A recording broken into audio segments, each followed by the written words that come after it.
today, we have 8 miles along the Mission Reach, largest ecological restoration of a river in the United States. It now has wildlife back, fish are back, birds are back, crawling animals on the side, humans running along the side or riding a bike. It is just a delightful place to be. I don't think you could be outside and be in a better environmental setting than you could be along the Mission Reach of the river. I love every inch of it. I just think it's beautiful. It is a glorious project. We love it.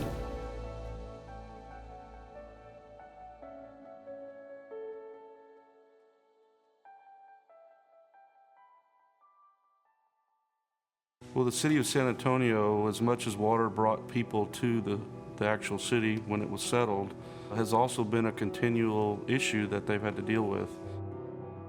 There were major floods in the city of San Antonio. The San Antonio River Authority, along with the city and county partners, undertook a project to channelize over 31 miles of the San Antonio River and its tributaries.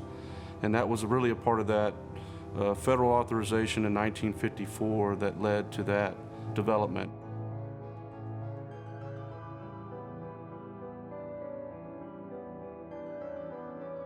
The San Antonio River Authority served as a local sponsor with the U.S. Army Corps of Engineers since 1954 on a very significant flood control project called the San Antonio Channel Improvements Project.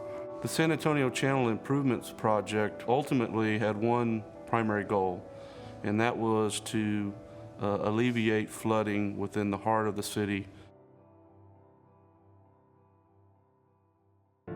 Really, the channelization came in, it took that smaller channel, made it wider, a little bit deeper, and so when those flows came to that channel, they were able to convey in and out of the city much quicker.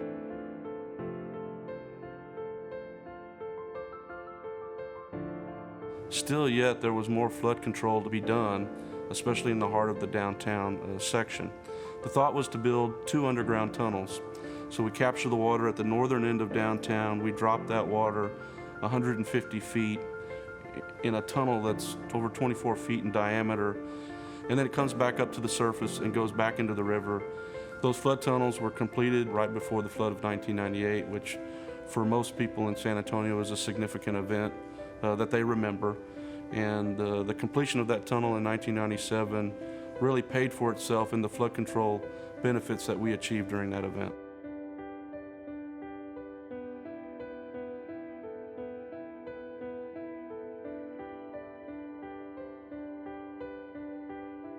So the River Improvements Project really took the experience of the Riverwalk and tried to make it true for the entire river. How do you make this sort of horrible problem of flooding and turning it into something that's a beautiful linear park that does economic development, that really creates a place for people to be, and really returns the river to sort of being the heart of San Antonio?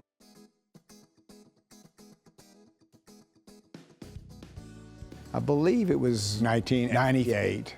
The city and the county got together and created an oversight committee, which entailed with Mayor Cockrell and Irby Hightower. And they've stuck with that process all the way through. It was a committee that has met continuously.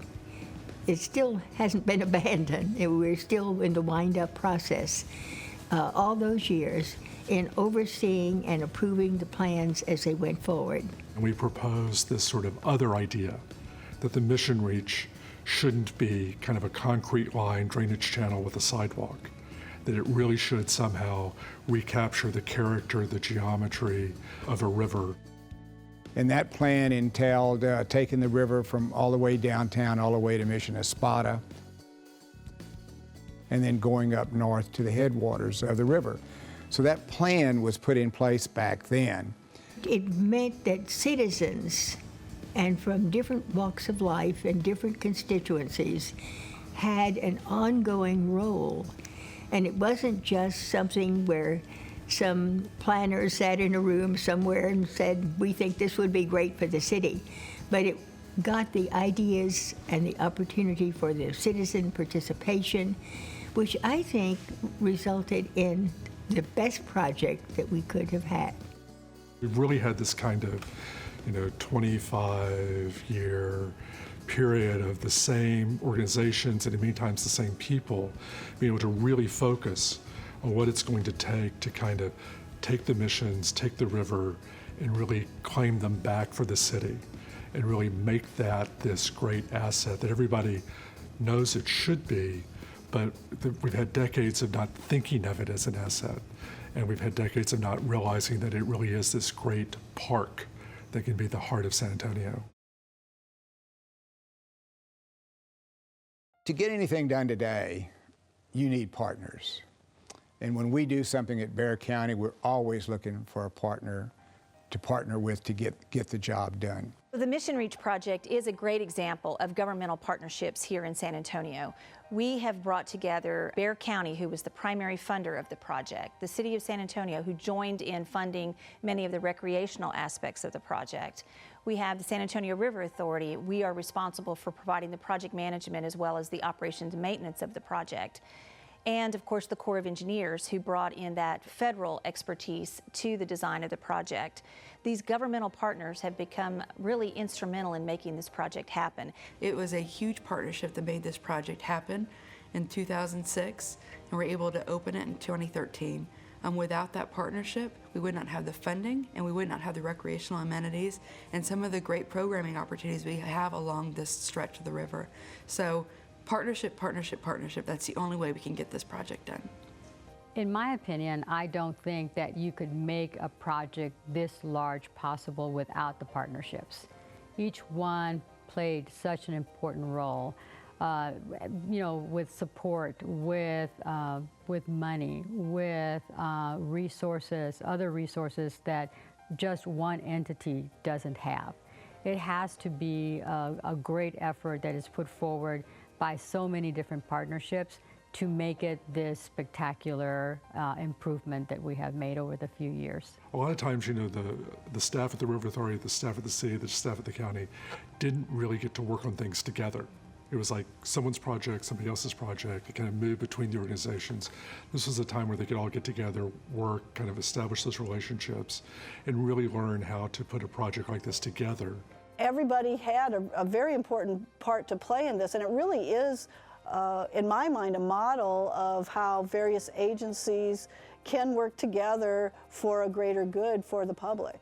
In the public process here, that Sarah goes overboard to get public input on everything. I mean, it's just really a neat process. The idea is to facilitate. That's one thing Sarah's good at, is facilitating. I mean, I think that's our strong point. I think that the public, city, county, whoever, look to us as kind of a center point. The importance of the different organizations and the level of cooperation between all the agencies, state, federal, and local, was real important. But I think it took the leadership of the River Authority to make sure that this project was going to be complete.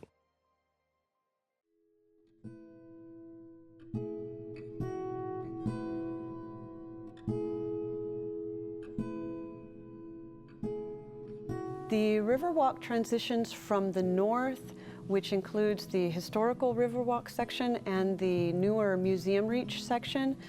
Those are more manicured garden-type settings and landscaped beds, to the southern section, which includes the Eagle Land project and the Mission Reach project, and those are wild sections. Those are natural dynamic systems, and those areas are not as manicured as the northern sections.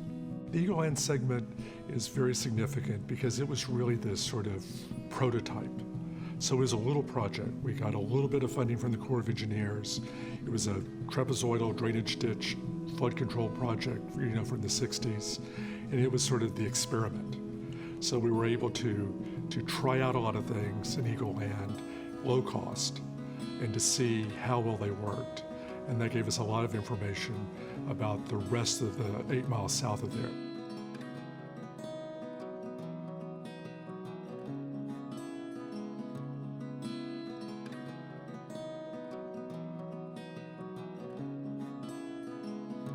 The Museum Reach is really more urban. Museum Reach provides opportunity for you to walk, run, enjoy art along that 2-mile stretch.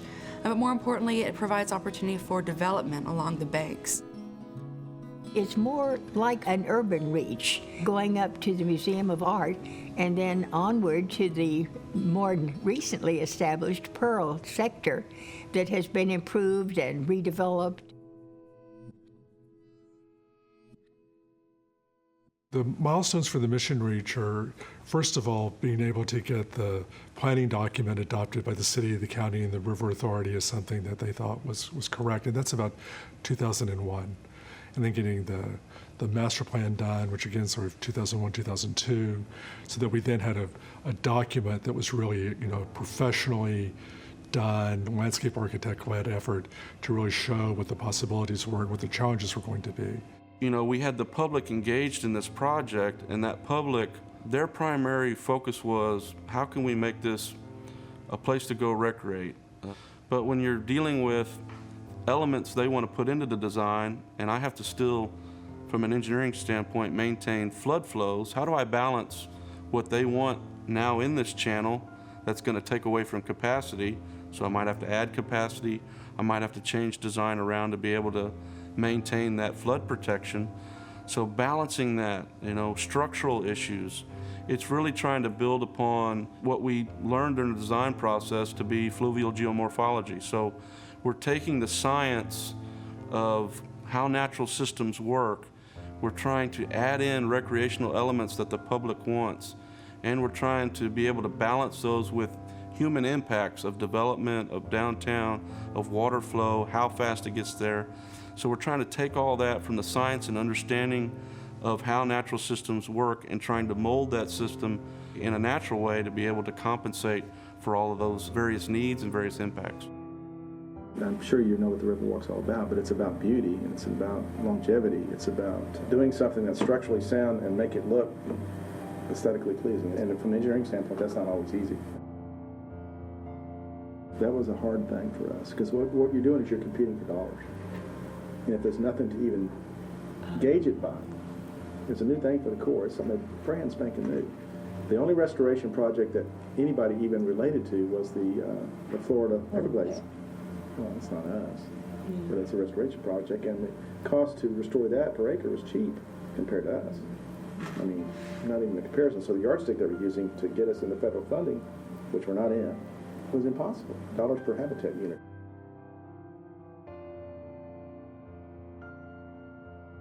Getting the project funded, getting the entire San Antonio River Improvements project funded. At one point, we looked at just doing the northern section first and then waiting for the funding to come in to get the southern section complete. And we had some bold community leadership that really felt that we needed to get the entire project done around the same time. And so being able to get that funding with the voters passing the venue tax in May of 2008 was a huge milestone. And that really paved the way for opportunity in the downtown area. The different organizations with Mayor Lila Cockrell and Irby Hightower, they created the committee, and it was a collaboration again, working together to make sure that the voters had the right information so they could go to the polls and make the right decision. The venue tax was this way for us to locally fund the project. And the significance of it was to really be able to, again, have local control and to be able to build the project quickly. That if we were relying just on the funding sources as they had been outlined up until then, we would still be building, it'd be another 10, 15 years, because we'd have to build in such small increments because of the way the funding was coming in. So the visitor tax really allowed us to get the money we needed to build the project and to get it done. The River Oversight Committee was instrumental in leading the community support for getting the passage of the venue tax in 2008. If it hadn't been for the leadership of Lila Cockrell and Milton Guest, that initiative really would have never passed. They were instrumental in going to the county judge and making sure that the visitor tax was even put forward to the voters. And they advocated for the amount of money that would be necessary to ensure that the Mission Reach project would get completed. I can remember when Mayor Cockrell and Ivy Hightower came to see me in the River Oversight Committee, and I believe we were at about 75 million, and they wanted to take it higher. I know he originally planned to give about $75 million out of those proceeds. And I had a little heart-to-heart talk with him and explained that we really needed $125 million. And so he was very gracious in understanding that. And so it was a major infusion along with federal dollars that we got. And it just made it all happen and made it all possible. $125 million. And this was for all of the things done along the river. The actual river part we use flood control money for. And with that money is why you see all the amenities along the side of the river, the trails, the enhancement of the parks, the portals to the river, making the river where we could use canoes in it and kayaks in it. So all the amenities out of that $125 million came out of what the voters approved. And then the county's, I guess, perspective on this was we funded the whole project. We took it to the voters' approval back in 2008, so that was going to be real important. And besides that, I think the most important thing where the county felt very comfortable was that it was the #1 vote getter out of the other 3 venues. This sent a message to the community and to the DC group and the lobbying group and the Corps of Engineers that Bexar County wanted this project started and completed by a certain date. The Mission Reach project was constructed in 3 phases. The first phase had its groundbreaking in June of 2008, and we completed the last phase of the construction in October of 2013. The Mission Reach project was taken on with a larger kind of San Antonio River improvements project, so there was work being done north of downtown, this work south of downtown. There was a desire by the public committee to make sure that both projects got achieved, and federal funding was slow to come, limited, and so we broke the project up into phases along the 8 miles. And the first phase of that project really started at Lone Star Boulevard, extended down to the confluence with San Pedro Creek. It was a little over a mile segment, and so when you're talking a couple $100 million in investment, that first phase was probably $25 to $28 million. In the first phase of the project, we did have some challenges because the ecosystem restoration project was so unique in its implementation.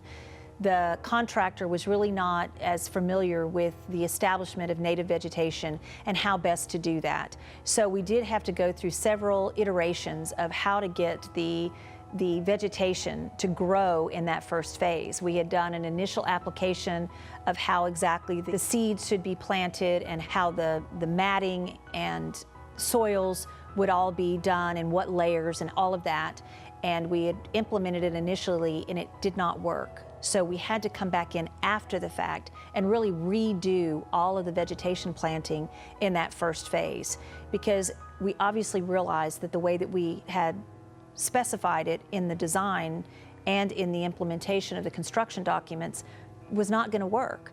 And we needed to make sure that how we implemented the vegetation was done in such a way that we could sustain it long term. So by going in and then essentially redoing all the vegetation in that first phase, it provided us some really good information and lessons learned about how to improve that as we move into the second phase and beyond. So that was really a challenge in the initial phase, was really trying to understand the best way of getting that vegetation established so that it can be sustained long term. The key was to get momentum, to get things started, to start creating that momentum of a project. That led to still slow federal funding coming, actually a downturn in the economy, an increase in cost estimates. You know, how are you going to balance all of those, you know, kind of perfect storm occurring? And so we were able to take advantage from the federal side of an infusion of the stimulus dollars that were being invested in infrastructure at the time. So that helped build another mile of the project.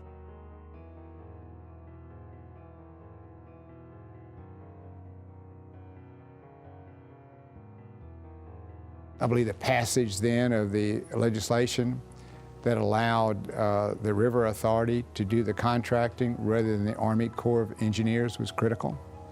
When we were going through some of the funding challenges on the Mission Reach and realizing that the federal funding would not materialize in the schedule that we needed to ensure that the completion of the project would happen in a managed and appropriate timeline, we had to go and think about how could we get this project implemented without going through the normal federal channels.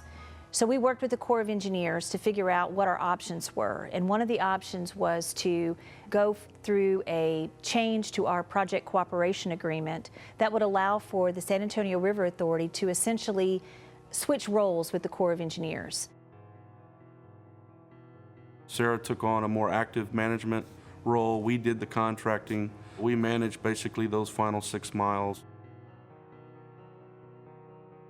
I don't want to forget this. Senator Bailey Hutchinson was really instrumental at the federal level. We had to work with the Army Corps of Engineers, and she was instrumental in getting them some money. She'd get $5 or $10 million at a pop, and then was very instrumental in helping and working with the River Authority in Bexar County to allow the San Antonio River Authority to actually do the work on that section of the river, which meant that we could do it a lot faster. So the River Authority stepped up and did the work. We provided the funding, and they've done a tremendous job along the river.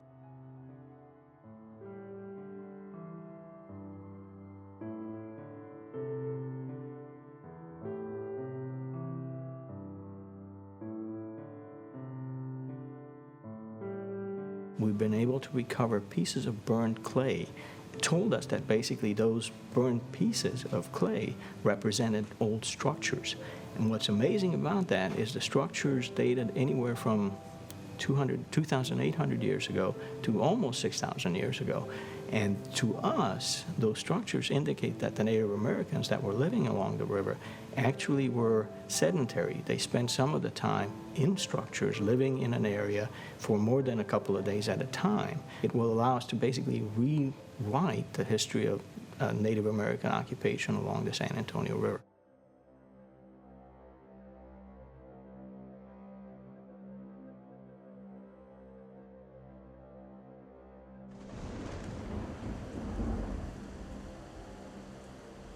Today, San Antonio and the surrounding brace for a second day of flash floods.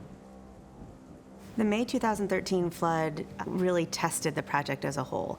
The project wasn't 100% completed at that time, so there was still a lot of vegetation and other site amenities that hadn't fully grown and taken root. So when the flood happened, it destroyed a lot of the project. The River Authority had not accepted the entire project from the contractor, so the contractor had their portion of the project to fix and maintain, but the River Authority and the staff had our side to also fix and maintain. We learned that the river will do what it wants. We have this beautiful project, and hundreds and thousands of people who visit it on a weekly basis. But we also have to remember that it's nature, and the river, when we get a lot of rain, it will do what it wants, and it will move benches, and it will uproot trees and such. And so we have to learn to respect that, I think, and really understand that even if we put a bench here or we plant a tree or something in this spot, if we get another flood, it will move. The May 2013 flood came when part of the project was still under construction, and so some areas of the project were still bare. Some of them hadn't been planted at all. Some of them had just recently been seeded and hadn't been stabilized yet because the seed didn't have a chance yet to grow. And so that flood caused quite a bit of damage, and the contractor had to start back over from scratch. Other areas of the project that had been in place for a couple of years did very well. And so those areas where the plants had grown and become established really held up well. And so we learned some lessons from that flood, including that not all floods are the same, whether they're big or small actually. They all cause different damage or affect different areas. And that we also learned that our restoration approaches were working in many areas, and so that was very encouraging. We also learned that we needed to change some things about the project, that our design wasn't sufficient in some places, and so we made changes and improvements, and in the end, the project is a lot better off. We saw areas where there was probably more turbulence in the water, more of the types of forces that you wouldn't necessarily anticipate early on in the design. And so those types of things would cause additional erosion on certain sections. And so in some cases, we had to harden, so to speak.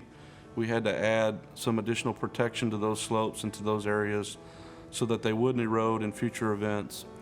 But we tried to be mindful of that, because really the goal of the project and where the public had the most input was they didn't want a concrete channel. They wanted a naturally restored environment. And so, try to balance those fixes from maintaining that character of a restoration project and, providing maximum protection that you can so you don't have any limitations moving forward was a delicate balance, and I think we did a good job. So in some areas, we had to harden by placing riprap or concrete or bouldered walls. There were several different techniques that were used in order to further protect those slopes. I believe what we learned from that May 2013 event was to really appreciate the river for what it is. Again, it is a river, and as much as we would like to be able to control the river at times and be able to improve or provide amenities as close as you can to the river, it made us kind of step back and appreciate the river for what it is. And also the way we managed some things really kind of identified and resonated with us as far as to back some of those amenities out of that flood channel or in that conveyance area to where it would minimize our damage in any further events.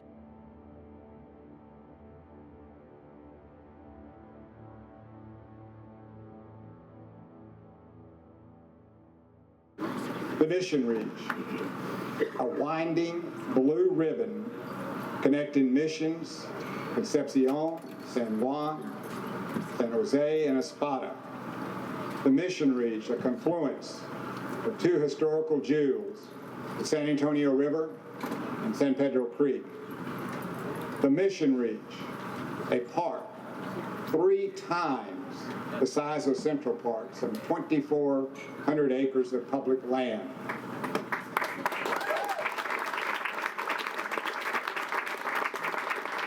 The largest restoration of an urban river in the United States.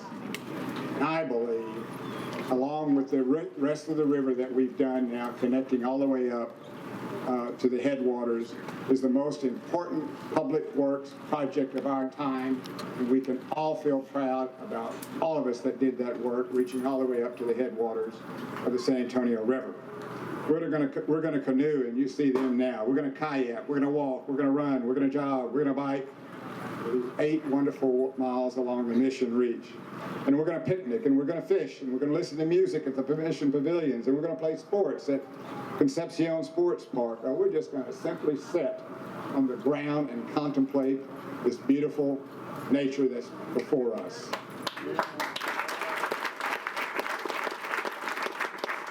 But I do want to thank the court for all their support, because without their support, this would have not happened. But most of all, I want for all of y'all to give yourselves a round of applause. This would have not happened if it wasn't for y'all coming out to vote for this visitor's tax. This is being paid by people that stay at our hotels and rent our cars. So if you have any family members, put them in a hotel and rent them a car. So I think what you can see from this is that in San Antonio, the community can come together and can come up with a really, really audacious idea, something that people didn't think would work, and that actually, when you go around, you find out that everybody is supportive. That was an idea that no one, the River Authority, the county, the city, no one wanted a concrete line channel here. And when the community came together, everybody got behind it and thought what a great thing it is. And 15 years later, we had this great project. I just want to say thank you to the citizens of San Antonio. It was your backing of this project. It was your love for this project that carried us through. It just takes the whole community to come together and say, this is important. This is what we want. And today we say, hallelujah, it happened. Completed on time and under budget, and we completed the last phase by October of 2013. So there's never trace of red on a sidewalk. Ooh, Sunday morning, there lies a body, it's oozing light, and someone sneaking around the corner. Could that someone be Mac the Knight? There's a tugboat down on the river where our cement bags are just dropping down. Well, the cement is simply there for the weight, dear. 5 will get you 10. Mac is back in town. The Mission Reach project will mature and may change over time due to the fact that it's a river and it's a living, breathing body of water. So, you know, the river may move, the banks may change a bit, but the trees that we're planting and other vegetation that's there will grow. Of course, the trees will be much taller and give more shade to the public. After 50 years, the river will look very different than it looks now, I think. The Mission Reach project is expected to mature in terms of the tree species, in particular, the canopy species as they grow. Over time, the project will transition from what is initially a tallgrass prairie planting to areas that will become more like a savanna coverage, and other areas will become woodland type communities, and eventually we'll have some areas that will be forested communities. And that's going to take decades before that occurs. We expect the project to mature with the trees, definitely. I believe that's a 50-year maturity with the trees, with the vegetation to really fill in and really close some of those gaps that we're still seeing, really fill in and just be a really erosion control method that we're looking for. In order to better understand the project and the ecological outcomes of the project, we document the plant species that are observed and the animal species that are observed. We're looking into better ways to document and track bird species in particular, because the project is within a very important migratory flyway, and so we are looking at opportunities to track those better so that over time we can make some determinations about how the ecosystem restoration is functioning. We're also looking at ways to track the native milkweed species that are present in the project, because they're so important for the migratory monarchs that come through this area as well. We also are looking at ways to bring citizen scientists into the mix and help us out with documenting both plant and animal species on site. And our education staff are working really hard to get people interested in helping us out with that. It was important that we could look at the maintenance in a more holistic way, so that we felt like our expertise, the San Antonio River Authority's expertise, was really more aligned with the operations and maintenance. Our funding is a property tax that can only be used for either planning and technical assistance and operations and maintenance. So we had the right funding that allowed it for the maintenance role to be with the San Antonio River Authority. And we also really had the right expertise.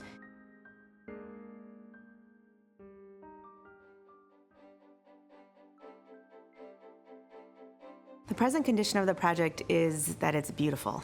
It's finished. We accepted the project from the contractor last fall, and every day we work hard to keep it as beautiful as possible, whether that's removing graffiti from the night before that our operations team does, picking up trash along the river from rain. The trash comes down from the city, and so we ended up picking up the trash, but also the ecosystem restoration part of it and maintaining as many native plants and coverage as possible. We also see just increased use from folks. Once the project really gets out there and the awareness is out there, I feel like we're going to see a real increased use. Currently, we're seeing a lot of use in multiple different ways as far as fishing and canoeing and riding your bikes and things like that, but we're really continuing just to see a continued increase of that occurring. I think you can go down any time and you can see that it is used by everybody in the neighborhoods. It's used by everybody all over town. You see people, out for the first time on a bee cycle, kind of in one of the neighborhoods, just taking exercise every evening. And you see these people coming down with thousands of dollars of bike equipment, and they're riding up and down too with everybody else. You're beginning to see people understand that you can paddle in it. So you're beginning to see canoes and kayaks going up and down it. And you're also seeing it kind of the day-to-day part of people's lives. Not only do people go out and take a walk in the evening up and down after dinner, not only is that used, but it's becoming a place where people hold kids' birthday parties. You're holding kind of wedding receptions. It's really becoming part of the community and part of the community's everyday life, and that really is what it needs to be. We need to have everyday people out there thinking, oh, this is my backyard. This is part of why I live in San Antonio. I do use the Riverwalk a lot. Me and my wife, we do stroke down the river. We see a lot of hikers and bikers using the Riverwalk as a trail, as a family environment. It's a safer environment now. The use of the public of Mission Reach and the whole river now is pretty remarkable. Anytime you go down there are people on bikes. You see folks out on the river, actually kayaking on the river. You see families walking. And what the National Park Service likes about this is actually twofold. One is, of course, we just like to see a neighbor property being in use. That's great. But a lot of those people are also making the connection then to the missions, where it may be where it's visitors to town who are just going down the river, and they then see that, oh, there's a mission over there. What's that about? I want to go see it. Or it's local people who maybe haven't been to the missions in years, but they're going out there because of Mission Reach. They want to get out on the trail, and they realize how close they are to the missions. And so they say, hey, we haven't been there in 10 years or 20 years. Let's go over.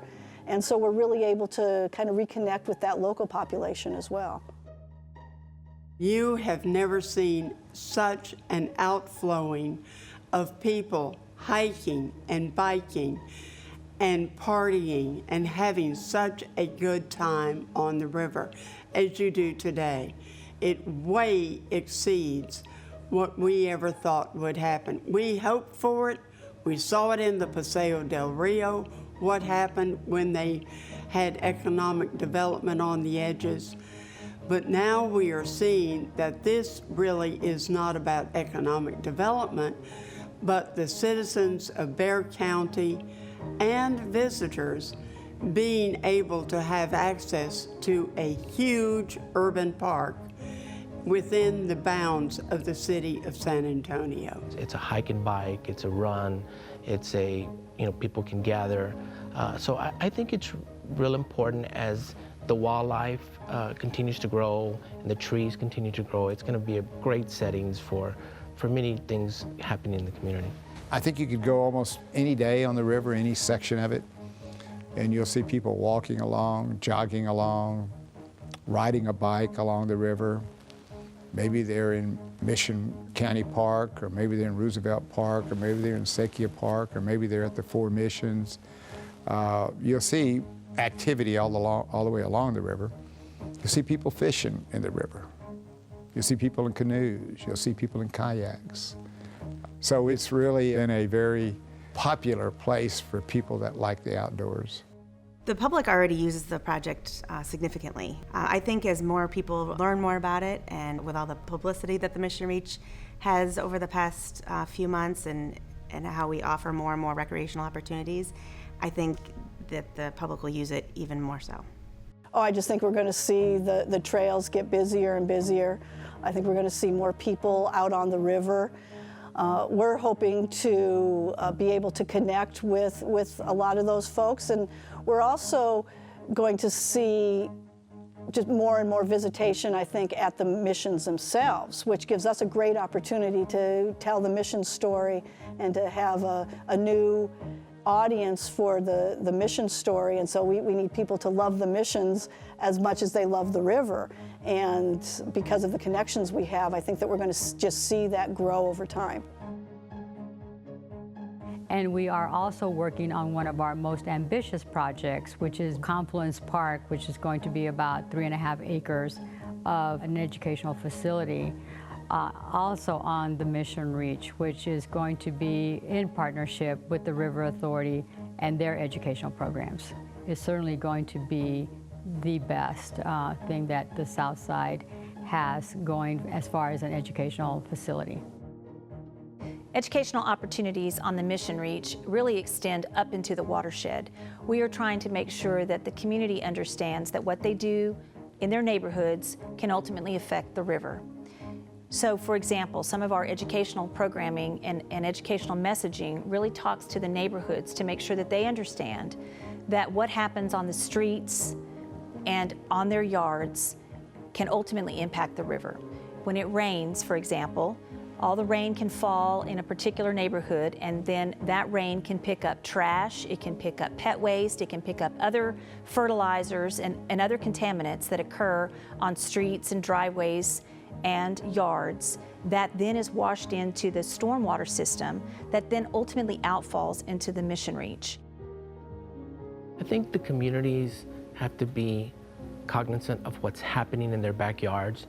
You know, we tend to put everything, you know, further in the back, and a lot of us in the community in the South Side, when you talk about the South Side or anything south of Highway 90, we have a lot of creeks, and they're always pretty dormant pretty much all the time, but the minute we get a little bit of rain, it washes what we have in our backyards, from, you know, picnic tables to refrigerators to tires, and they end up in a river.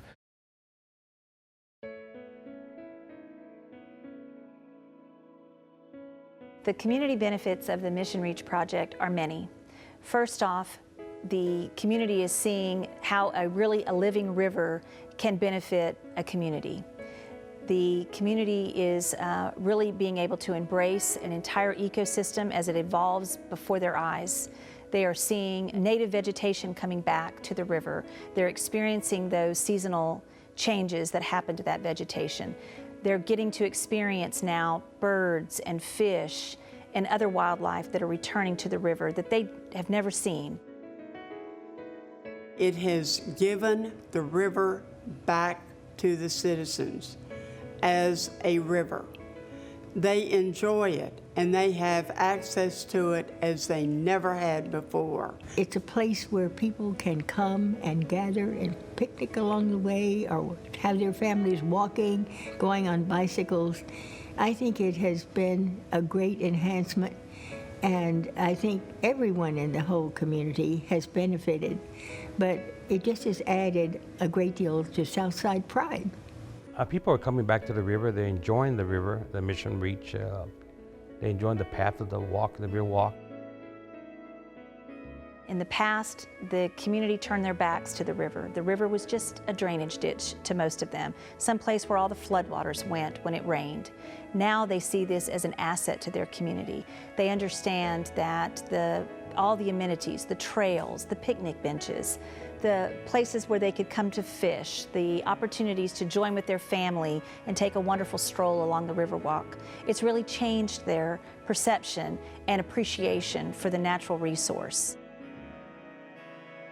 With the collaboration of different agencies, state, federal, local, and profit and nonprofit organizations, we were able to put portals at all the missions where people now, if you're walking, hiking, biking, you can actually go to the portals and visit our missions.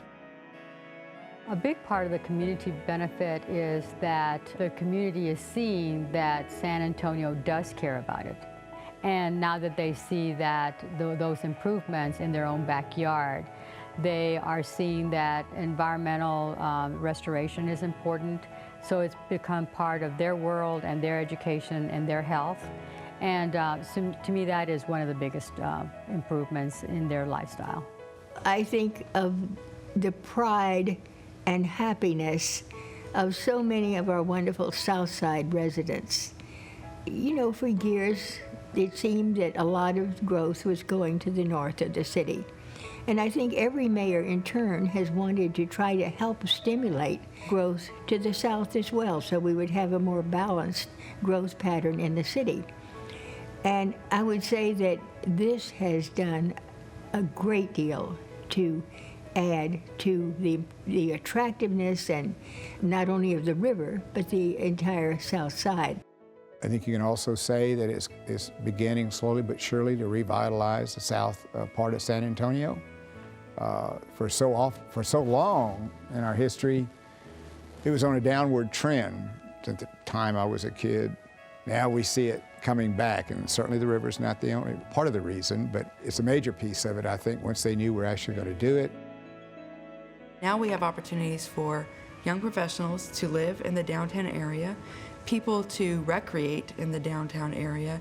You'll see more developments coming along the Mission Reach, and then we can't understate the cultural component of the Mission Reach.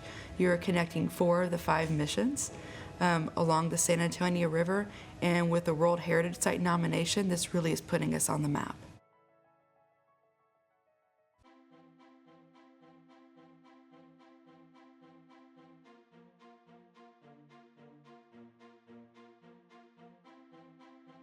World Heritage designation is significant for a variety of reasons. One is it will provide a huge economic benefit to the missions, because through World Heritage Site designation, the world will know that these missions exist and will really want to come here to see them and see what the cultural significance are of these particular missions. So it will drive more tourism. It will also put the missions on the map for the United States. Even people that are here in the United States that maybe never realized that these missions, these Spanish colonial missions, are even in the city of San Antonio, they will also become more aware. For the state of Texas, we will be the first World Heritage Site, which is will add to Texas being a place for people to come visit. So on all levels, both internationally, nationally, and at a state level, this World Heritage designation will be an incredible benefit to this community. Well, first of all, it's a big economic impact. I think we figured it's going to be like over $100 million within the next 10, 20 years of additional visitors coming to the city of San Antonio. There's a lot of people that travel today. We call them cultural tourists, I guess you would say. They look to communities that have historic structures, great environments, and so they come and they look at what is designated as a World Heritage Site. And that drives them to come to your community. I think even with local citizens, if we get that designation, I believe they're going to even think, wow, I've been missing this and I live here and I don't even go to one. So it's going to have a big impact and would really push the missions up to a whole new level, and where we wouldn't be just thinking of the Alamo. And of course, it's important to think of the Alamo. We got 4 other missions that are equally important. To be on the list, the World Heritage list, puts us on a global map. I have visited other countries where there are World Heritage sites and gone to little towns that never would have occurred to me had they not been on the list. All of them were worthy. And what it does is really spur the interest in visitors coming to San Antonio. They may be World Heritage, notch their belt people. We want them. We want to see them. And it also puts us at another level within the cultural community to have this nomination. If we get the World Heritage designation, what it does is it raises us to kind of a higher level in people's minds of our importance. Now, in this country, a lot of times people don't really think about World Heritage or even understand what World Heritage is all about. We have very few World Heritage sites in this country. So first of all, it brings us up to the level of those sites in this country. A place like the Grand Canyon, the Statue of Liberty, the Redwood Forest. Those are all World Heritage sites in this country that we know about. But internationally, World Heritage designation is something that people seek out, that it's very important, and people see it as something that has great worldwide significance. So it's even going to raise us to the level of places like the Great Wall of China, the Taj Mahal, these fantastic world resources that are important to everybody. It's going to, in people's minds, bring us to that level. We may believe that we are at that level anyway because we are a national park. But internationally, it just gives you that extra clout in people's minds. And it may help us in the long run be able to preserve our missions, because while no money comes with that designation, the importance that comes with it may open up funding sources for us to be able to better preserve what we have. In this World Heritage nomination, the river is a very important connector. It connects through water. It connects through its geographic location, and also provided that buffer zone, if you will, in protection from future development along those missions. So the World Heritage site really looks at the river as providing connections and protection for the missions going forward. With no amendments and with the committee in complete unity, I will move to adopt Decision 39 Com 8B34, which is hereby adopted.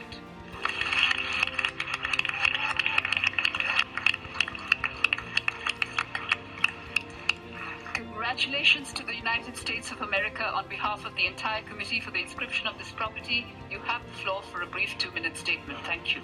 Well, thank you. On behalf of the citizens of Bexar County, I want to thank you for this great honor. Bexar County provided funding to restore the ecosystem of the San Antonio River, and the farm fields of Mission San Juan, and created portals to each of the missions. We take great pride in the missions and the surrounding area, and we are committed to their continued protection. Thank you again. I would now like to introduce Mayor of San Antonio, Ivy Taylor. On behalf of the City of San Antonio, we are very honored to become a part of the UNESCO family of World Heritage Sites. As we join this noble circle, we recognize the dedication and hard work of the many organizations and individuals who work tirelessly on this nomination. We reaffirm our commitment as a community to protect the mission's outstanding universal value. Through this inscription, we welcome the world to San Antonio to experience the richness of the Spanish colonial missions as well as our vibrant city. Thank you. Thank you. Congratulations. We have achieved something remarkable here today with the San Antonio missions being designated as a World Heritage Site. We are among the most elite and respected sites throughout the world. And what I have learned while I've been here in Bonn here today is that this responsibility that we have now to protect these resources is huge, and the world will be looking at us to make sure that we embrace this responsibility and make sure that these resources are protected for generations to come. I'm very excited and very proud to be part of this.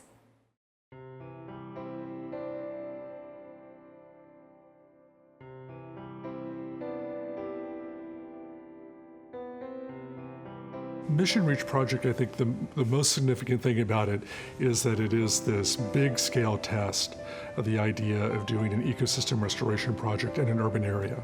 And I think it's going to be the project that people come to for a decade to look at and go, oh yeah, you can do this. You know, I just think it's the best and the biggest thing that has happened to San Antonio in just decades. It's just a wonderful, wonderful asset to this city.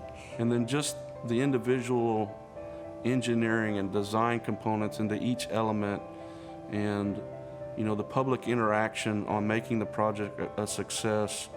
To me, all of those things and really putting them together, you don't necessarily get that if you're just building a building or putting something that we would normally see on a day-to-day basis together. It really required a blending of all those disciplines, and those disciplines working together, understanding priorities on the decision matrix, and really working towards one common goal. Having that river restoration really connects our river back to the missions, our historic founding. It just provides another amenity to downtown and a different dynamic that downtown has not had. The neighborhoods, the community now has this wonderful space that they can enjoy that is theirs. For the community, it brings back a sense of pride, and it's a place where you can take your families. It's a beautiful place. Come and visit the South Side, and it's probably one of the biggest, if not the biggest thing in Bexar County because it's growing. And it's growing, and so we're really excited about what's happening. First and foremost, again, it's flood control, and that's a huge benefit. Second, I think he has to say recreational benefits. I think you'd have to say third, cultural, because of the link to the 4 different missions and the portals that we have going to the missions. I think you could say economic development is certainly going to be a part of that. I think you can also say that it's beginning slowly but surely to revitalize the south part of San Antonio. So the south side is early stages, I would say, of a comeback. I didn't think I'd live long enough to see it, but we're seeing it right now. So all of these benefits are really transforming the appreciation for the river in a whole new way. It's very exciting to see that, and it really makes it a very important contribution to the community. I know when I see people out there enjoying the river, it really makes it all worth it. It makes it something from my perspective is I'm so glad that we were able to give this back to the community and for them to enjoy the river and see it as a resource again.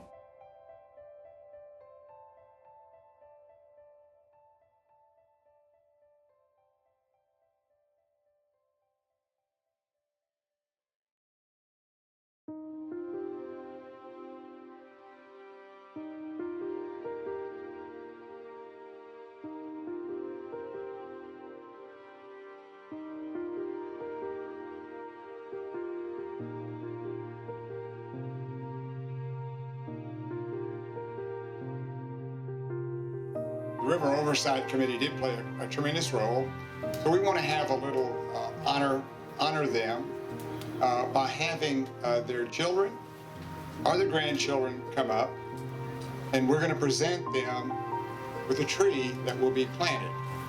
Now, you understand, for a tree to be in full bloom, it takes about 50 years. They will be able to see that tree, and the only other person that will be able to see it will be Lila Cotton. She'll live that much longer. I like it they've left it overgrown, and with all the wildflowers are beautiful right now, and plus the animals, of course. You know, they don't want it all trimmed down and everything, and they need places to live. So that's one nice thing. It's for people and for the wildlife in the park down here. Good to have the total County Commissioners Court and Judge here today. I'd like to thank all of them for their leadership in securing the funding to complete this project. You can just walk down the river and you can just find some really cool stuff and see wildlife, some ducks, some fish sometimes. You can go fishing here a lot, and yeah, it's really fun here. From the San Antonio River Authority, I'd like to thank Suzanne Scott, the River Authority's General Manager, who's worked tirelessly for more than a decade to see this project accomplished. Suzanne, stand up. With the Mission Reach, really need to come out here, you know, for the biking, for the running, for the trails, and for the fishing. We celebrate the cooperation, collaboration of so many agencies, so many governments, so many people, so many ideas, so many gifts, and so much work, that we can continue to do this again and again and again. And that is how our community grows and lives, and that is how we give you thanks. Amen.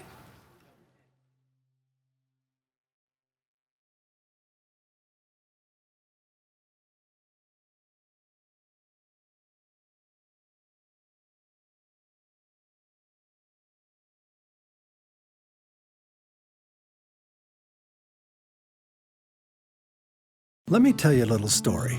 It's the story of a river and what we can do to keep it safe, clean, and enjoyable. You can recycle and dispose of trash properly. Even picking up after pets will help. Because we all live in a watershed that flows to the river, Positive actions at your home and business can make a big difference in reducing runoff and improving water quality. Our love of the river runs deep. Learn more about river sustainability by visiting sera-tx.org.